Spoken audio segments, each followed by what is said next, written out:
So we are here for our Courageous Caregiver video podcast. And not only do we have a foster parent with us, but he also happens to own the very studio that we're in. I'd like to introduce you to my friend, Trevon. How's it going? Thanks for having me here. Thank you for being here. And thank you for being a foster parent. Tell me about your experience as a foster parent. Yeah. So, we loved it. We did it for 2.5 years, maybe 3 years. And it was awesome. There's a lot of, I'd say, kind of trials. So a lot of things to learn, a lot of things that maybe get frustrating when you take them personally. But, it brought our family, I think, closer together. And it was great to be able to help these children until they were able to get reunified or go somewhere else. And yeah, it was awesome. We loved it. And so did you have kids of your own when you were fostering? Yeah. So we have one son. He's from a previous marriage. So we have custody of him 50-50. And so when actually we were going to start fostering, I told my wife, I was like, we're only parents half the time. You sure you want to be a full-time parent? It's kind of nice having a week off. But yeah, we ended up doing it. And yeah, we loved it. And your biological child, how did fostering affect them? He loved it. He's always wanted siblings, and, I'm trying to think. So he loved it. We always wanted, or he always wanted siblings, but my wife and I, we weren't able to have kids for whatever reason. And it wasn't too much of an adjustment for him. I know when we took the classes, some parents were kind of scared that their kids were going to act out or whatever. But I think the way that we kind of addressed it and the way that we positioned it to him kind of eased him into it. And yeah, he loved it. He was bummed when kids would leave, but then a new one would come and he loved them just like he would his own brother or sister immediately. And yeah, I think he was grateful for those opportunities. When you take kids in for foster care, what has your experience been? How long are you caring for these kids? Is it weeks? Is it months? Because I think that's a lot of questions that people have when they come to information sessions. How long will I have children in my care? Yeah, for us, every situation has been completely different. We've had, as short as actually not even getting to our house. We actually had a baby that we were going to take home, but then they were able to find some family members that passed background tests, so we didn't take her home. But it was as short as 3 days, I think was the shortest, and I think the longest we had was about 10 months, maybe 11 months. Yeah, and so every situation is different. And you mentioned, they were able to find relative caregivers. And ultimately, when a child comes into care for us at Clark County, the best situation, and really for the child, the best situation is for them to go with somebody they know and love or, are familiar with them in their lives. So, but your experience, you were a licensed foster caregiver. You went through our foster parent training. Tell me what the training was like. What did you learn in the training? What did you have to do to become a foster parent? So the training was pretty cool. I thought it was helpful. I think even if you're not going to do foster care, you should go to these trainings because I think just parents in general need to understand how does trauma affect your kids. And, it was a lot of stuff that we kind of already understood because of having a son in a from a broken marriage, right? Going back and forth. We already understood a lot of the psychological stuff that he was dealing with. And so a lot of that transferred over from what we were learning into the classes, which was kind of nice because okay, we're doing a good job raising our own kid because we're almost textbook with all this stuff. And yeah, I think at the time when we did it, it was 8 classes that you had to take. I think, isn't it shorter now? Yeah, right now we have a couple different options for training. You can do your training in 7 weeks, which is once a week for a couple hours, Or now we have expedited training too, where you can do a very intensive weekend. It's a full day of classes Saturday. It's a full day of classes Sunday for 2 weekends in a row. So for those that don't want to spread it out through the 7 weeks, maybe they know their house is ready, maybe their work schedule wouldn't allow for that 7-week, like weekly kind of training, they can get it done in 2 weekends now. And it's all the same material, learning how to help children that have struggled through trauma, learning how to work with the department, kind of what to expect. Yeah, no, I loved it. Yeah, so ours was like 8 weeks. It was like once a week, and we had a great instructor, Beth, and she was awesome. And then I think the biggest thing I took away from it, and I apply it to like everything in my life, is like not taking things personally, right? Like when that kid acts out, like don't take it personally. When they say like, you're not my mom or you're not my dad, like you can't take that personally. And when you understand how not to take it personally, it allows you to then see them for what they're going through, see them as a person versus like attaching your own trauma issues to the situation. And so I liked the classes, and yeah, I thought it was a good experience. And you learn about your own traumas and how you cope and develop coping strategies so that way you can identify in the moment, wait, hold on, let me don't bring my baggage into here. So what are some of the strategies that you use then in those tricky situations? Yeah, I think for us, it's a little bit different just because we were already, like I said, raising my son, having him go back and forth. We already learned a lot of the tools. And so we were already kind of practicing. We kind of already understood not to take things personally, but then hearing in that class, it like really stood up because like Beth focused on it so much. She was like, can't take things personally. Don't take things personally. So just reminding yourself over and over. Yeah, that was super helpful because as humans, we all tend to not understand our own trauma, and situations happen either with your spouse or with your kids or with a foster kid, and you attach those trauma feelings to the situation, and when you do that, you take things personally because like you can't separate the two. And when you learn how to separate the two, which I think takes a little bit of time in understanding what are your own traumas, what are your own triggers, and what does it feel like, what does it look like, and then you're able to see them and separate the two, and then you're able to do that. Like, one of the biggest things that I would do, especially raising my son, was like if I felt myself getting kind of upset or taking things personally, then I just walk away for a few minutes. If that meant like, I guess, letting my son cry in the room for 2 or 3 minutes while I like kind of recruit myself so I can be there to listen. Okay, what is he crying about? What is he struggling with? And how can I help? And creating that little bit of space so that way I'm not like just like overwhelmed with emotions and then lashing out or whatever. So recognizing your own triggers, where you are emotionally in that space and time, and how to move forward. So I think that's important to know for anybody that's thinking about becoming a foster parent is you do go through like an emotional growth through this training. Even just people who have their own biological kids, I know that sometimes when kids hit a certain developmental age, just that age alone, like maybe when they enter middle school or maybe when they're in high school, that can trigger something that's deep inside of you that maybe you went through during that time in your life. Well, and I think also understanding the developmental stages, right, makes it easier to not take things personally because like if you're trying to tell a 2-year-old to do something, like they don't understand. But you might get frustrated because you need that control or you want that respect of them listening. But when you understand, like, okay, developmentally, they don't get it, even though it seems like they kind of do, when they're closer to 3, like, they don't get it. And so understanding those developmental stages and knowing, okay, well, this is kind of how my kid's probably going to be behaving or acting. They turn into a teenager, they're going to have mood swings, they're going to, distance themselves. This is what's going to happen.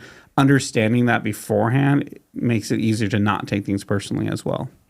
So let's talk about some of the kids that you've had in your care as a foster parent. Have you had children that have had any sort of special needs or disabilities? Yeah. So our first long-term care, the one that was like 10 or 11 months, he was blind. That's what we knew when we originally said yes to taking him in.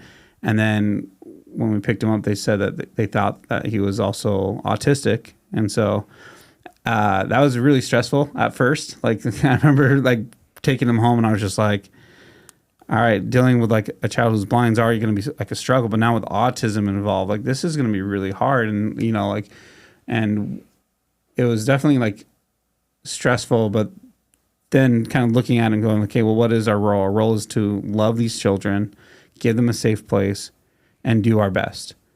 Okay, well, we can do that, you know. And so we had to deal with specialists and, you know, a few different types of specialists because of what he had going on with him. But I mean, we love it. We talk about him to this day still because it was just, he had the best laugh. He had the giant smile. And like we had our own little things that we figured out. Like, you know, we didn't necessarily communicate because he couldn't understand a lot. Like, I mean, even though he was, 3 when he came into our house, almost 4 when he left, he was like mentally like a 3-month-old. And so he didn't really understand a lot, but we had our own little things that we did. You know, we do like kiss of death, you know, and I'd be like, kiss of death. And he'd repeat it and I'd give him a little kiss and chuck him onto the bed full of pills, right? And he'd like laugh. And then, yeah, a bunch of little things. And he'd repeat. We got him to like start repeating a lot of things. Once again, he didn't really understand it, but he was talking more. And it was such a fun experience. Like, you know, and even like when he ended up leaving our house and then went into like a full-time like nursing facility to help him with his special needs. Like, you know, like that was hard to see him actually leave, but we knew he was getting more help and better help than what we could do because he needed it. And so we did a little like staycation with him before he left because we knew we had like a week or 2 in advance. And so we did a little staycation, did like water slides and just had fun with him and, you know, and said our goodbyes. I think the mindset that you developed on, you know, yes, this is hard. There are plenty of challenges facing us as foster parents caring for this child who is blind and potentially autistic. But that mindset of, what are we here to do? We're here to love on this child. We're here to make sure that this child is safe. And all we can do is our best. No matter what the situation is, that's all we can do is try. Exactly. It was harder for my wife than I think it was for me because I understood that, I think, better. But my wife was like trying to get him to where he should be developmentally. You know, like he should be able to hold a spoon, but he couldn't. You know, he should be able to do this, but he couldn't. But that because of his autism and then also being blind, you're going to be behind developmentally already because learning is so visual. And then you throw in autism, like I said, was mentally about a 3-month-old. And so like he just couldn't do things. And that was really hard on her because she thought she was failing the kid because she couldn't teach him how to do these things he should do at that age. But I kept reminding her, and then eventually we got this nurse that came in through some program. I forgot the name of the program, and she kind of like reminded my wife as well, like, you can't get him there. Like, he just can't get there. Like, just love him and do your best, and, you know, we'll give you tools and stuff and things to do with him to help him grow at his rate. And then that's when it became a little bit easier for her.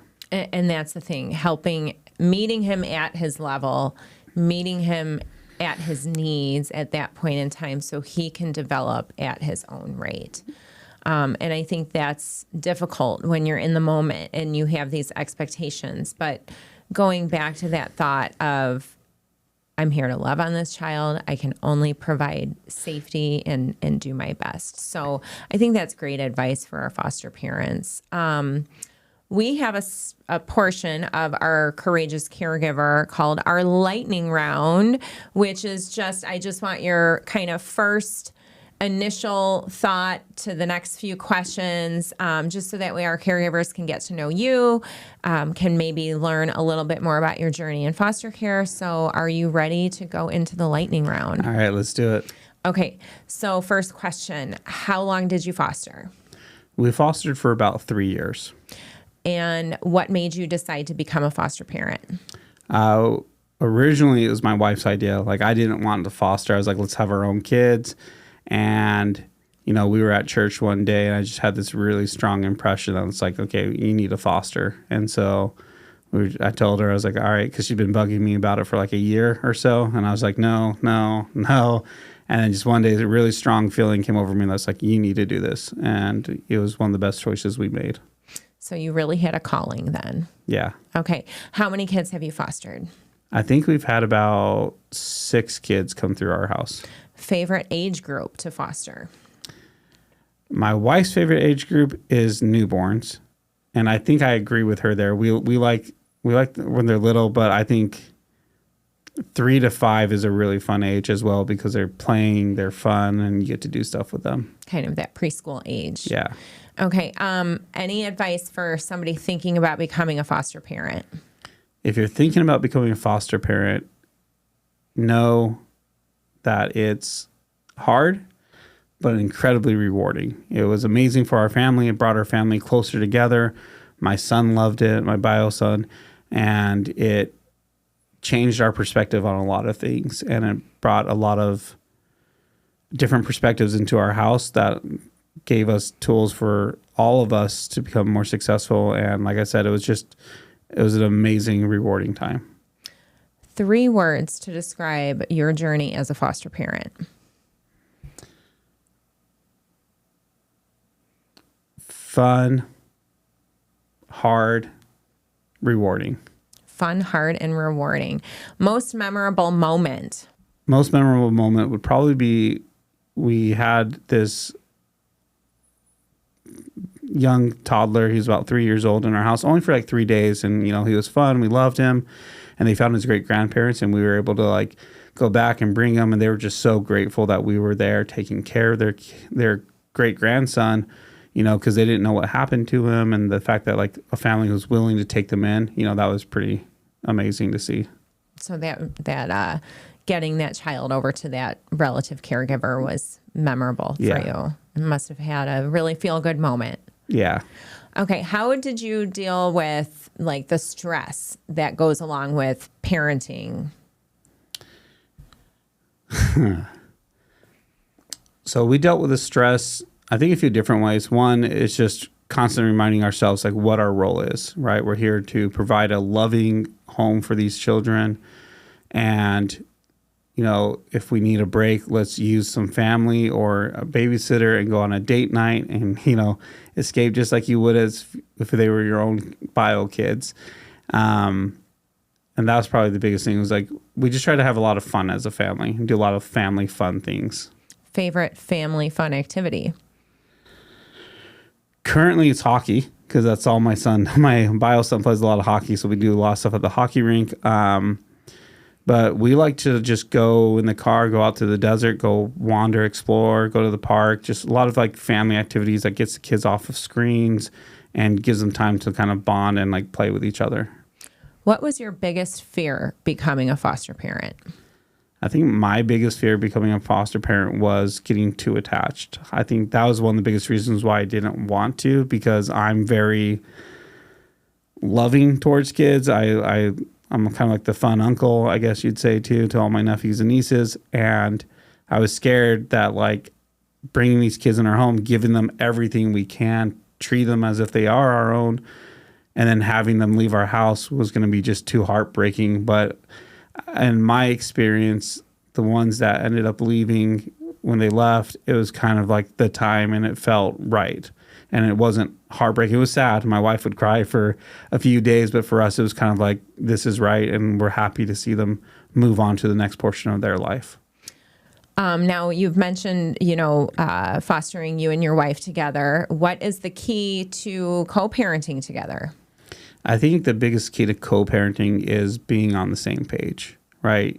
Having the same goal as a family and working towards that allows you to kind of step in when the other one's struggling, because you guys both are on the same page and know what you're trying to achieve as a family. And so understanding each other's strengths and weaknesses and then stepping up when the other person's struggling. And what do you think your biggest strength as a foster parent is? I think the biggest strength that we have as foster parents is our understanding of trauma and being able to not take it personally and to be able to be there for those kids when they're struggling and they're at their hardest time because, I mean, you think about it, right? I mean, if they're a newborn, they don't know what's going on. But if they're 3, if they're 4, if they're 5, or if they're older, they know what's going on, and the fact that they've been, removed from the people who love them and their family is scary. It's confusing. And so they're going to act out. They're going to behave a certain way, especially depending on whatever their trauma might be. They're going to behave differently. And so being able to understand that and be there for them and not take it personally is probably our biggest strength. And I'm going to wrap this up. We have a huge need for foster parents in Clark County. What can you say to these people out there that are thinking about becoming a foster parent? I'd say if you're thinking about becoming a foster parent, do it. It's worth it. Like I said, it's not easy. You have visits to deal with. There's some stressful parts that go along with it. It's not all rainbows and roses, but it's worth it. And it's not anything too hard that you can't deal with. And when you think about what you're doing for these kids, the experiences that you're going to have, if you have your own bio kids, the experiences they're going to have of seeing you set that example of bringing children to this home, helping them, loving them, then it's all worth it, and do it because more homes are needed. Well, thank you so much for being here with us today. Do you have anything else you want to add? No, I'm good. All right. And thank you so much for everything you've done for the children in your lives. We do need more supportive, loving foster families like you. So if you're thinking about it, please visit clarkcountyfostercare.com to get started. We have foster care information sessions every week. You can do a 7-week training. You can do a intensive 2 weekend trainings. We have made many improvements to our system so that way it's easier to become a foster parent. So again, please visit clarkcountyfostercare.com.